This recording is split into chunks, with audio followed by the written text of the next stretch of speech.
इसी तरह की स्थिति तिलहन के क्षेत्र में है। तिलहन हिंदुस्तान के शेत बाजार में इस समय सबसे ज्यादा विदेशी तेल बिक रहा है।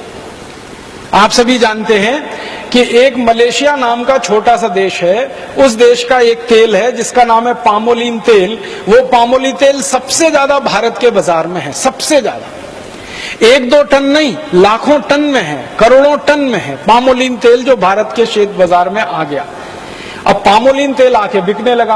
अब पामोलिन तेल का भाव भारत में आके पड़ता है 20 से 22 रुपए लीटर, और शेतकरी समाज जो उत्पन्न करके तेल देता है वो है 40 रुपए लीटर।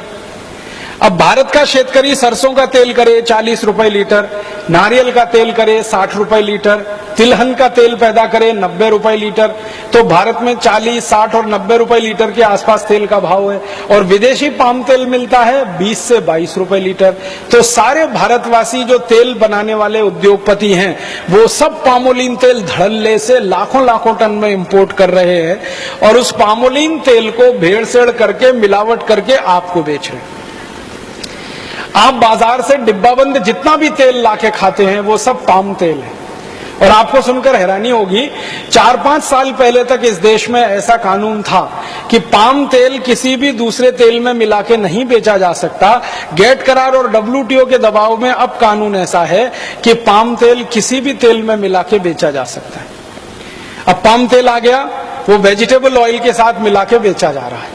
आप बाजार से तेल खरीद के लाते हैं, किसी भी नाम का तेल खरीदो, रिफाइंड तेल के नाम से और डबल रिफाइंड तेल के नाम से बाजार में जितना भी तेल मिल रहा है वो सब पामोलिन तेल है। अब पामोलिन तेल हम खा रहे हैं, शेतकरी समाज खा रहा है। क्यों? क्योंकि शेतकरी समाज जो तिलहन पैदा करके बेचता था, शेतकरी समाज जो सरसों का तेल पैदा करके देता था या नारियल का तेल, उसको भाव नहीं है, तो उन्होंने तिलहन पैदा करना कम कर दिया है। तो भारत में तिलहन का क्षेत्रफल भी लगातार घटता चला जा रहा है।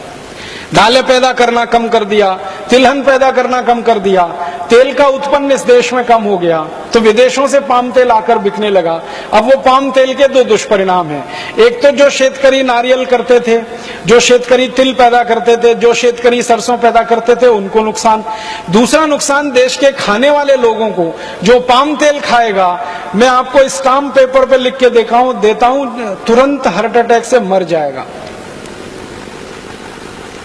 क्योंकि पाम तेल के बारे में सारी दुनिया के जो रिसर्च हुए हैं वो ये बताते हैं, और ये डॉक्टर चौधरी के लिए मैं कहता हूं कि पाम तेल में सबसे ज्यादा ट्रांस फैट्स हैं, सबसे ज्यादा। और ट्रांस फैट्स वो फैट्स हैं जो कभी भी बॉडी में डिसॉल्व नहीं होते, किसी भी टेम्परेचर पर डिसॉल्व नहीं होते।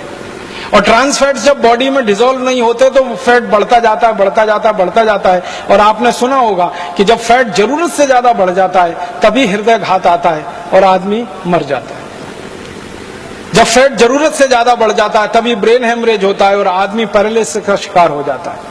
जब ट्रांस फैट्स बहुत बढ़ जाते हैं शरीर में, तभी शरीर में ऐसे भयंकर दुष्परिणाम होते हैं। डायबिटीज बढ़ती है, हाइपरटेंशन बढ़ता है जिसको बीपी आप कहते हैं, हार्ट अटैक आता है, ब्रेन हेमरेज हो जाता है। ऐसे खतरनाक रोग जिनमें शरीर का हमेशा के लिए भयंकर दुष्परिणाम हो जाए या हमारे शरीर का भयंकर नुकसान हो जाए, ऐसे रोग भी सारे के सारे पाम तेल के दुष्परिणाम ही हैं। पाम तेल दुनिया में कोई नहीं खाता भारत को छोड़कर। मलेशिया जिस देश से पाम तेल भारत में आता है WTO करार के बाद, वो मलेशिया खुद पाम तेल नहीं खाता।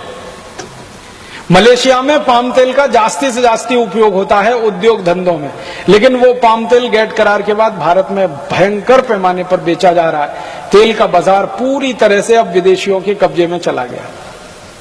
तो एक तरफ अपना शेतकरी नुकसान पाता है, दूसरी तरफ लोगों को भी तकलीफ आती है।